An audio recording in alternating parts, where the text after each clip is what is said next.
감사합니다. 사람은 누군가의 격려 속에서 인생의 아름다움과 꽃을 피울 수가 있습니다.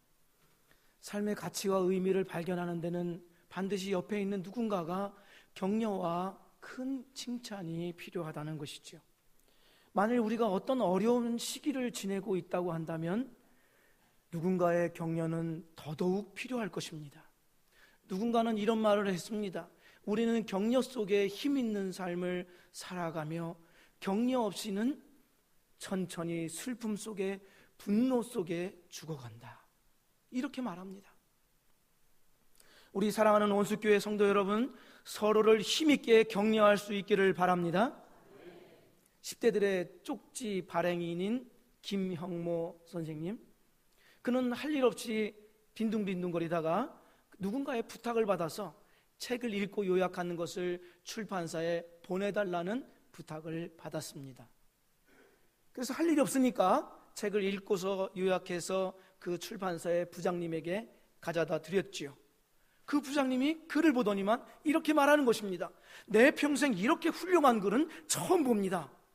이 말에 용기를 얻어서 김영모 선생님은 열심히 무지막지하게 책을 읽으면서 내가 해야 할 일은 10대들을 위하여서 무엇인가를 해야 되겠다.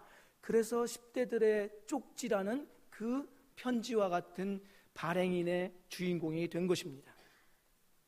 나중에 알고 보니까요, 그 출판사 부장님은 누구의 글을 보더라도 똑같이 이야기한답니다.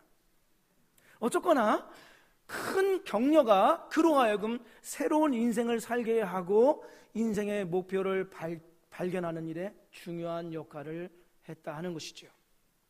그러나 이러한 격려가 아무런 소용도 작용도 하지 않는 경우가 있습니다. 그 따뜻한 마음은 이성적으로 알겠는데 사실 그 말이 나에게는 다가오지 않습니다. 내 위치와 처지로서는 그 말을 받아들이기가 너무 힘들고 그저 격려라는 것이 사치스럽게 여겨질 때가 있지요. 어느 때가 그렇습니까? 오늘 본문에 나오는 이 야이로, 회당장 야이로의 상황이 그와 같습니다. 왜 그런가 하면 그의 외동딸이 병들어 지금 막 죽어가고 있었기 때문이죠. 상황이나 모양은 다를지라도 우리에게도 이런 부분이 있을 수 있습니다. 다른 사람의 격려가 따뜻하게 느껴지지 않습니다. 그것이 나의 이야기처럼 들려지지 않지요. 그렇다고 한다면 바로 그러한 상황은 하나님의 은혜를 경험할 수 있는 영적인 기회가 되는 줄로 믿습니다. 주님의 능력과 통치 영역이 얼마나 강대하시고 위대하신지 주님의 은혜로운 활동을 들여다볼 수 있는 기회가 될 수 있습니다.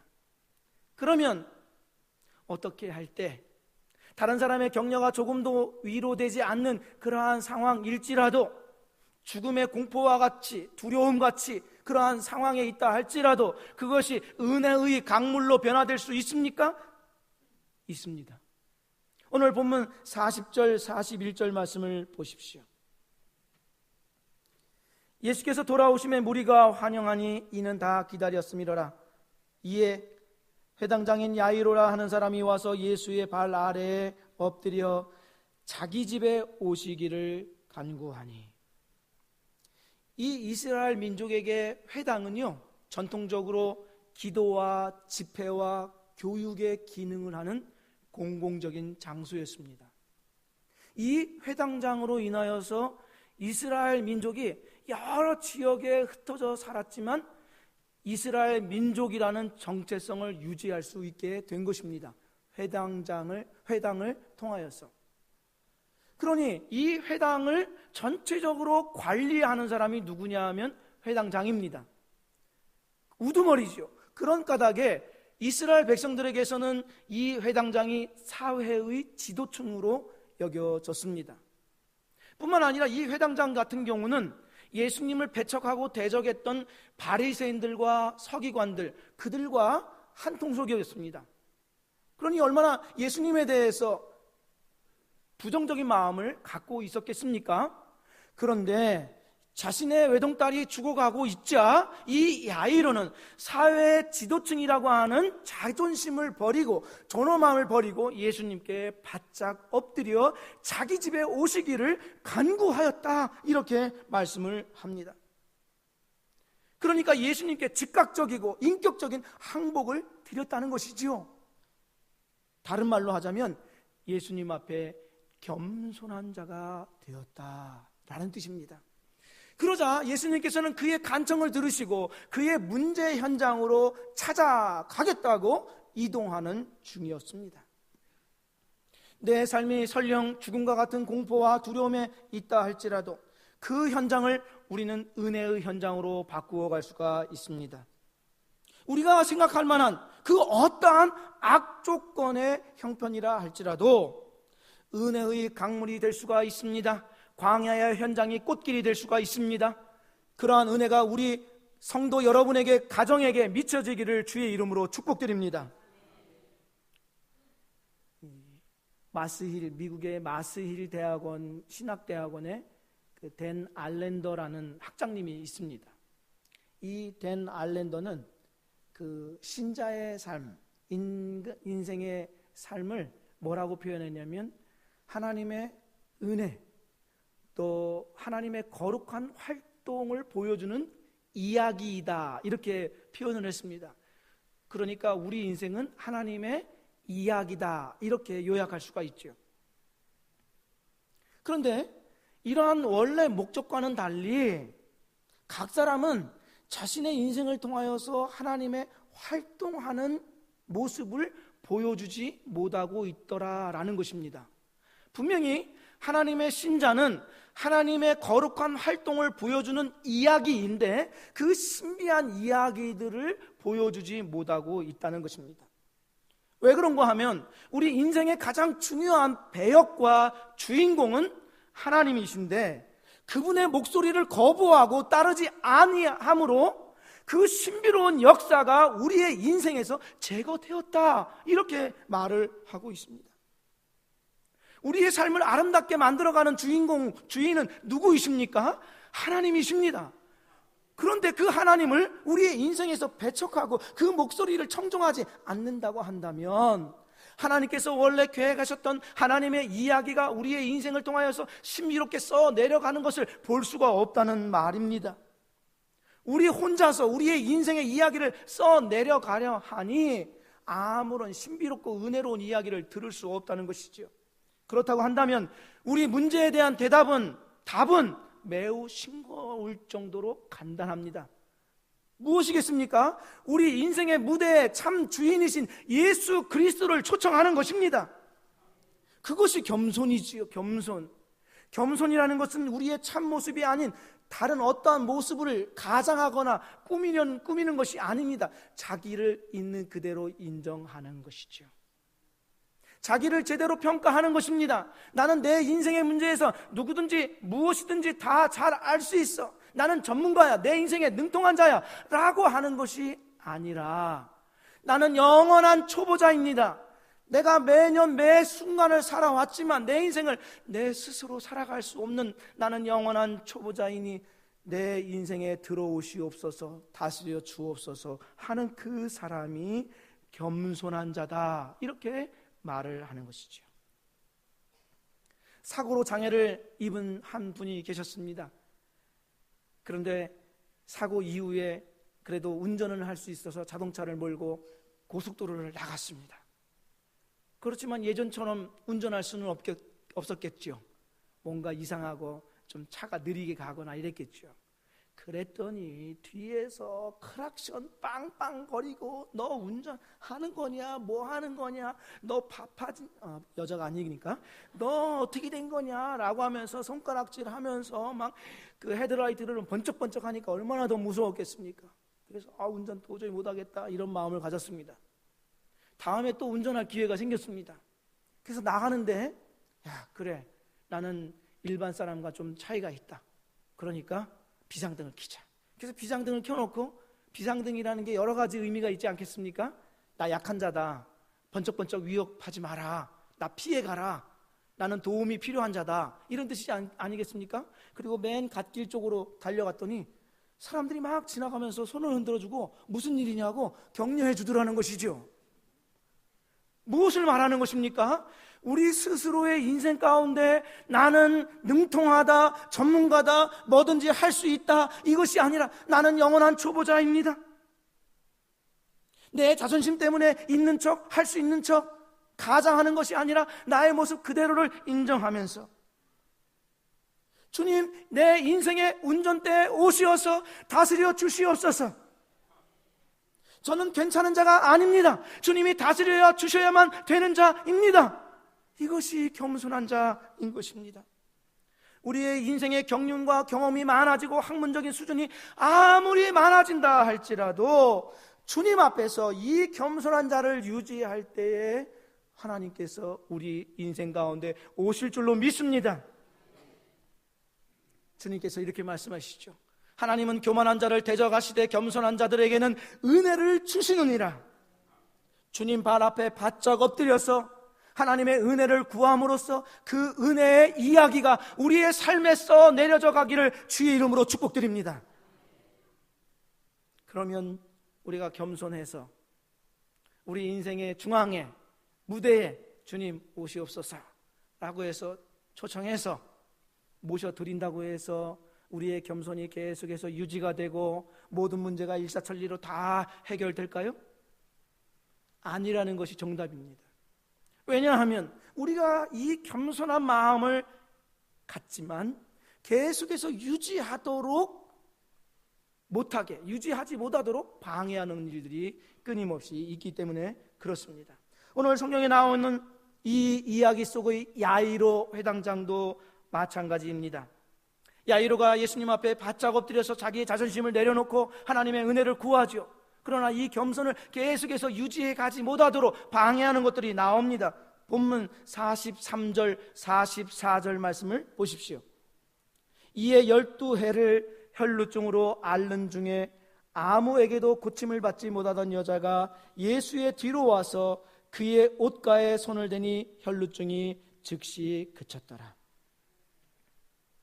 여기 보니까 어떤 사건이 나오냐 하면 12년 동안 혈루증으로 앓는 여인이 지금 예수님을 모시고 야이로 회당장이 자기 집으로 가고 있는데 그 여인이 갑자기 나타나서 예수님의 옷자락에 손을 댐으로써 나음을 입은 것입니다. 지금 야이로에게는 이 혈루증 여인이 아주 나쁜 여인입니다. 왜냐하면 자기의 길을 걸어가고 있는데 지금 한시라도 빨리 딸에게로 가야 되는데 그 여인이 나타나서 자기를 진로방해한 거예요. 진로방해하면 어떻게 됩니까? 퇴장당해야 돼요. 지금 회당장에게는 이 여인이 가장 나쁜 여인입니다.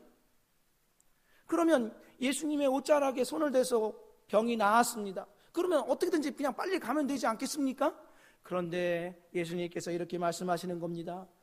누가 무리 중에 내 옷에 손을 만졌다. 그가 누구이냐? 제자들에게 찾아보라.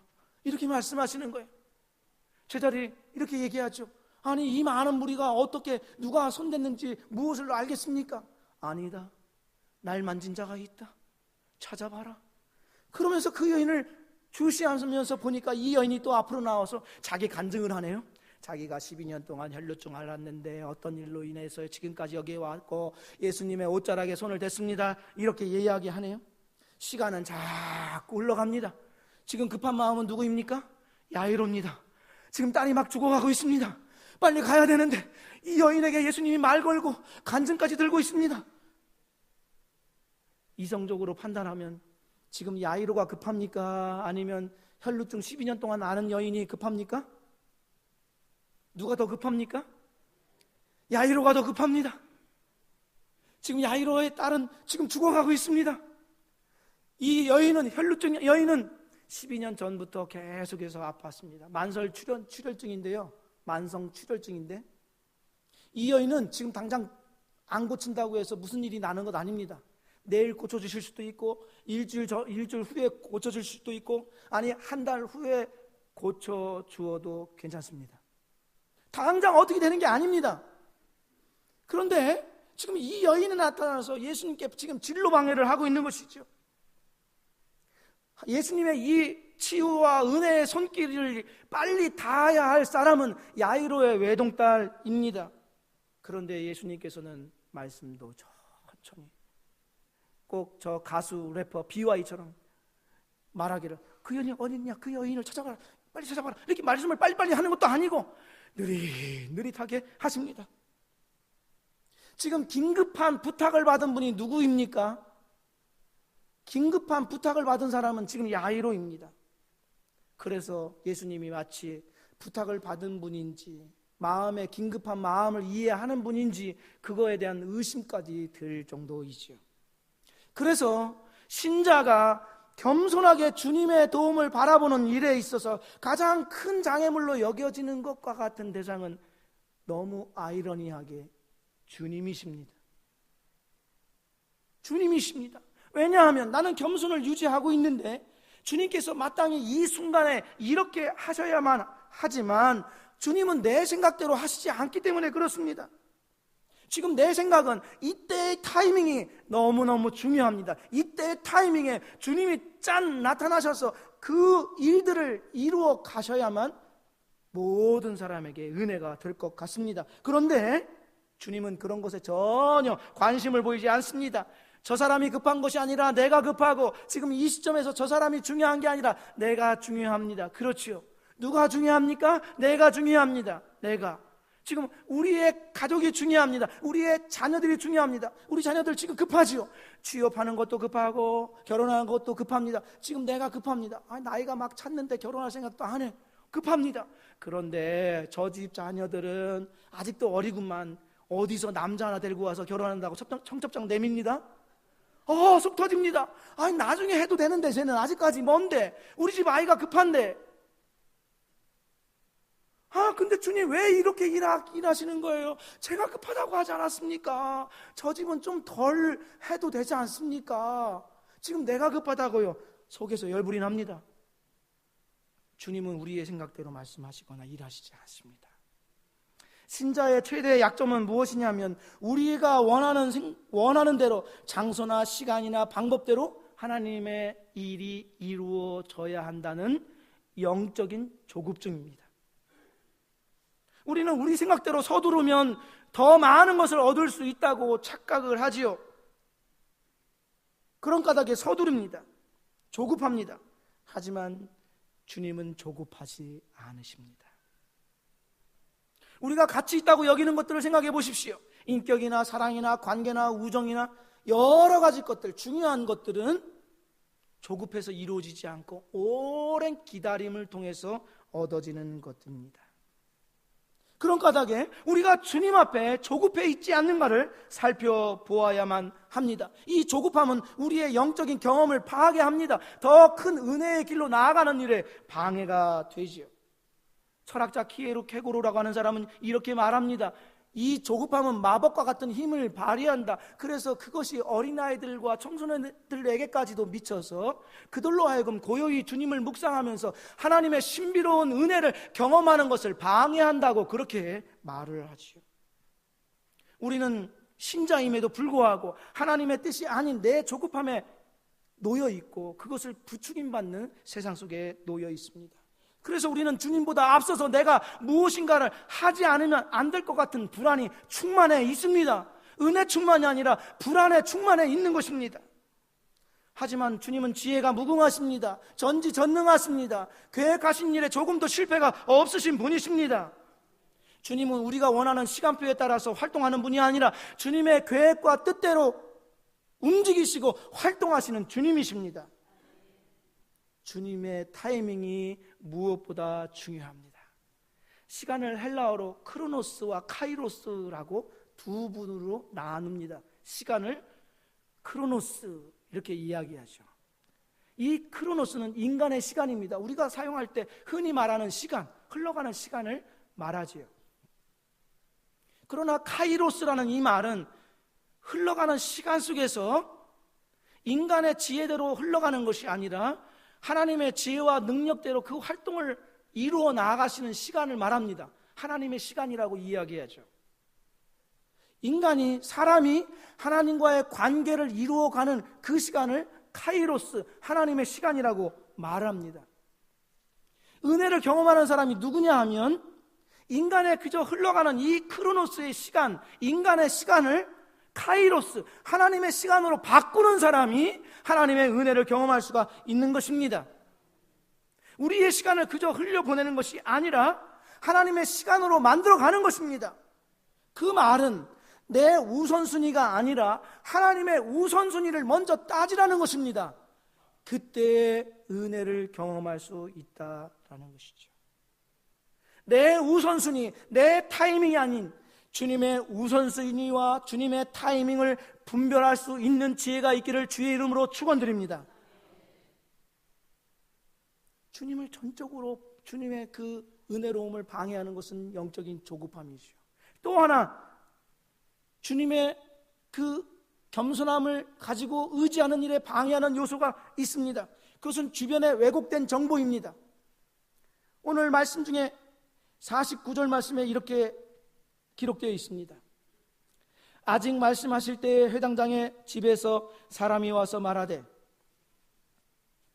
당신의 딸이 죽었나이다. 선생님을 더 괴롭게 하지 마소서. 지금 혈루증 여인과 더불어서 간증 듣고 있습니다. 막 1시라도 빨리 가야 되는데 예수님이 간증 듣고 있어요. 그렇게 지체한 가운데 집에서 연락이 옵니다. 당신의 딸이 죽었습니다. 이제 선생님을 가시게 해두십시오. 이런 뜻입니다. 그래서 이 야이로의 집에는 이미 가족과 친척들이 다 울고 있습니다. 이 이스라엘의 풍속에는요, 그 가족들만 우는 게 아니라 장례 위원 중에 우는 사역팀이 있습니다. 우는 사역팀, 잘 우는 사역팀이 있는데 이 사역팀이 있어요. 그래서 이 사역팀이 막 울고 있는 거예요. 이 사역팀이 울고 있다고 하면 장례식이 시작되었다, 이런 뜻입니다. 그런데 그 장례식장에 예수님이 가셔서 이렇게 말씀하시죠. 소녀가 죽은 것이 아니라 잠잔다, 이렇게 말씀하십니다. 그러니까 53절에 그 우는 사역팀, 전문 우는 사역팀이 53절에 뭐라고 되어 있습니까? 그들이 그 죽은 것을 아는 거로 비웃더라. 이 사람들은 죽은 사람을 한두 번 본 것이 아닙니다. 장의사와 같은 역할을 하는 사람들입니다. 우는 사역팀은 그런 까닭에 죽은 것을 다 알고 있습니다. 그러니 예수님이 잔다, 그러니까 비웃더라, 이렇게 이야기한 것이죠. 이 모든 것은 분명하고 확실합니다. 저항할 수 없습니다. 이와 같이 사람들은 일반적인 현상, 자연적인 현상만을 보고 판단하며 결론 짓습니다. 그것도 정확한 정보에 의한 결론이다, 이렇게 이야기를 하죠. 우리가 흔히 듣는 말이 무엇이죠? 교회에서 말씀을 듣고 하나님의 은혜를 받습니다. 그런데 나가면 어떻게 이야기하죠? 살아봐라, 현실은 다르다. 현실이라는 것이 우리에게 가장 큰 위협으로 다가옵니다. 그 현실 앞에 우리는 무장해제를 당하지요. 아무리 많은 성령 충만과 은혜를 받았다 할지라도 현실은 그렇지 않다, 이 한마디에 깨갱, 뜨아, 엎드러지죠. 아무것도 할 수 없습니다. 이 이야기는 우리가 이성적이거나 합리적인 태도를 무시해야 된다, 그런 뜻이 아닙니다. 존중해야죠. 하지만 우리는 신자는 일반 사람과는 달리 자연적인 현상과 일반적인 현상뿐만 아니라 주님의 눈을 가진 자가 신자인 것입니다. 그런 까닭에 세상 사람들은 보여지는 모든 현상과 상태로만 판단하고 결정 내리지만 우리는 그렇지 않고 주님의 눈으로 바라보고 결정하고 판단해야 합니다. 우리가 어떤 문제에 생겼을 때 그 문제에 정통한 전문가와 어떤 사람들을 찾아가고 그들의 이야기를 듣는 것이 아니라, 물론 그들을 참고해야죠. 그러나 결정적으로 우리가 참고할 수 있는 기준점은 사람의 전문 지식이 아니라, 능통한 학문적인 수준이 아니라 주님의 말씀이라 하는 것이죠. 우리는 이러한 경험을 많이 했습니다. 내가 주님을 믿고 따른다 할지라도 현실은 그렇지 않다는 것 때문에 많은 절망적인 상황들을, 또 실용적이지 못하다는 사실을 경험해왔기에 손쉽게 포기하는 경우가 있습니다. 그런데 주님께서도 지금 그러한 상황을 이 우는 사역팀으로부터 전해 듣고 있습니다. 특별히 야이로가 그 상황을 전해 듣고 있죠. 그럴 때 주님께서 뭐라고 말씀하셨는지 보십시오. 50절 말씀에 이렇게 말합니다. 두려워하지 말고 믿기만 하라. 그리하면 딸이 구원을 얻으리라. 이 말씀이 들려지기를 원합니다. 다른 성경에서는 달리다굼 이렇게 말씀하셨습니다. 소녀야 일어나라 말씀하셨습니다. 죽음을 하나님과 이웃으로부터의 분리 경험이라고 이야기하죠. 그런데 주님은 지금 이 현장 가운데 나타나셔서 무엇을 말씀하시는 것입니까? 그 죽음을 해결할 자가 나이다 라는 것입니다. 인간에게 가장 처참한 문제는 경제적인 문제도 아니고 집 문제도 아니고 다른 어떤 것에 문제가 있는 것이 아니라 죽음의 문제이다. 하나님과의 관계가 문제이다. 영생의 문제이다. 그것을 해결할 자가 바로 나이다 라고 말씀하시면서 죽음의 현장 가운데 주님이 오신 것입니다. 그뿐만이 아닙니다. 죽음으로부터 파편화된 여러 가지 현상들이 있지 않습니까? 절망, 이별, 어려움, 고통, 슬픔, 이것들은 다 죽음으로부터 파편화된 되어져 나온 것들이죠. 그런데 주님은 이렇게 말씀하시는 것입니다. 그 죽음으로부터 파편화되어서 인생을 고통스럽게 만드는 그 문제까지도 나의 손에 달려있다고 주님께서 이 자리에 나오셔서 말씀을 하고 계신 것입니다. 그러기에 우리가 문제에 집중할 것이 아니라 주님께 집중해야만 하는 것입니다. 그럴 때 죽음으로부터 분리의 경험을 오히려 주님께서는 연합의 경험으로, 승리의 경험으로 만들어 주실 수가 있는 것이지요. 모든 것을 시작하기 전에 주님의 이 말씀 듣는 것부터 시작하십시오. 우리의 삶의 현장에, 우리가 겪고 있는 문제에 예수님을 주인으로 모시고 그분의 말씀을 들으십시오. 주님은 보이는 것 그 이면의 것을 보시는 분이십니다. 그러니 주님께 집중해야 하죠. 주님은 죽음 뒤에 십자가, 죽음 뒤에 부활 영광을 보셨습니다. 주님은 절망 뒤에 소망을 보십니다. 주님은 실패 뒤에 재기를 보십니다. 주님은 패배 뒤에 재생과 신생을 보십니다. 그리고 주님은 자신이 보는 것을 이루시는 분이십니다. 그러니 우리의 인생 무대에 주님을 초청하십시오. 그분의 말씀을 들으십시오. 끝까지 겸손을 유지하십시오. 스페인의 빌바오라고 하는 명관광지가 있습니다. 이 빌바오라는 명관광지가 있는데요, 이 관광지는 너무 유명해서 수입이 엄청나게 많습니다. 수많은 사람들이 만약에 유럽 여행을 가면, 혹시 다녀오신 분들도 계실지 모르는데 이곳을 꼭 들립니다. 그런데 이 장소가 원래 그렇게 유명한 관광 장소는 아니었습니다. 20세기 탈산업화가 되면서 환경과 그 쓰러진 건물들을 다 버려진 가운데 이 땅이 황폐하게 됐어요. 그래서 이것을 어떻게 해야 될까라고 하다가 사람들이 지혜를 모아서 도시 재생 프로젝트를 세웁니다. 그래서 세계적인 건축가 프랭크 게리라고 하는 사람을 초청하죠. 이 프랭크 게리는 3대 건축가 안에 들어가는 사람입니다. 이 게리가 빌바오 이 지역에다 무엇을 짓냐면 세계적인 건축물인 구겐하임 미술관을 건축합니다. 그러니까 건물 하나가 달라지면 사람도 달라지잖아요. 그 영국 수장 처칠이 이런 얘기했습니다. 사람은 건축을 하고 건축은 사람을 만든다. 이런 말이 있습니다. 이 건축물 하나로 인해서 사람들의 자아상까지도 달라지는 것입니다. 그리고 여기가 사람들이 그 알고 있었던 버려진 땅이 아니라 유명한 관광지, 모든 사람들이 오고 싶어하는 명소로 바뀌더라 하는 것이죠. 그래서 이것을 통틀어서 빌바오 효과 이렇게 말합니다. 빌바오 효과라고 이야기하죠. 그렇다고 한다면 세계적인 건축가 프랭크 게리라고 하는 사람이 구겐하임 미술관을 만들어서 그 지역을 명소로 만들었다고 한다면 우리의 인생을 새롭게 구원하시고 우리의 인생을 새롭게 설계하시고 내 이야기가 아닌 주님의 이야기로 만드실 수 있는 예수 그리스도 최고의 설계자이신 주님을 우리의 인생 가운데 초청하시기를 바랍니다. 그에게 나의 인생을 맡기십시오. 그의 말씀을 따르십시오. 그만을 붙잡고 내가 나아가겠다고 결심하십시오. 그때 주님께서 야이로의 딸의 손을 붙잡고 달리다굼 딸아 일어나라 라고 하는 이 놀라운 회복의 역사를 우리도 경험하게 될 것입니다. 버려진 삶이 아니라 회생의 삶, 쇠락의 삶이 아니라 희락의 삶으로 뒤바뀌어질 것을 주의 이름으로 축원드립니다. 기도드리겠습니다.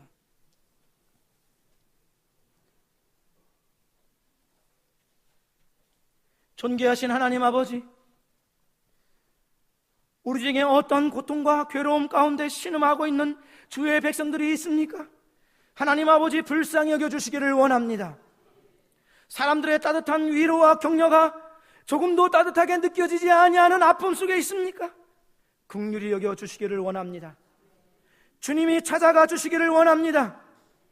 주의 말씀을 들려주시기를 원합니다. 하오나 하나님 아버지, 우리의 마음 역시 우리의 자존심과 연약함을 다 내려놓고 주님, 나는 인생의 영원한 초보자입니다, 주님 도와달라고 호소하는 마음으로 뒤바꿔 주시기를 원합니다. 그리하여 하나님께서 우리의 인생의 운전대를 잡아주심으로 우리의 길이 나의 이야기가 아닌 하나님의 신비로운 이야기가 되게 하여 주시옵소서. 문제로 우리의 인생이 삼켜지는 것이 아니라 주님의 은혜로 뒤덮여진 인생이 되게 하여 주옵소서. 절망 인생이 아닌 희망 인생이 되게 하여 주옵소서. 주님과 함께 가면 광야길도 꽃길이 될 줄로 믿습니다. 쇠락의 길이 아닌 희락의 길이 될 줄로 믿습니다. 주님, 우리를 붙잡아 주시옵소서. 찾아가 위로해 주옵소서. 개인과 가정의 이 야이로의 딸의 그 죽음 가운데 들려주셨던 달리다굼의 말씀이 들려지게 하여 주옵소서. 소망의 삶을 살아갈 수 있도록 우리를 손잡아 이끌어 주시옵소서. 우는 자리가 아닌 주님께 감사와 찬양을 드릴 수 있는 자리로 변화시켜 주시옵소서. 존귀하신 예수 그리스도의 이름으로 기도드리옵나이다. 아멘.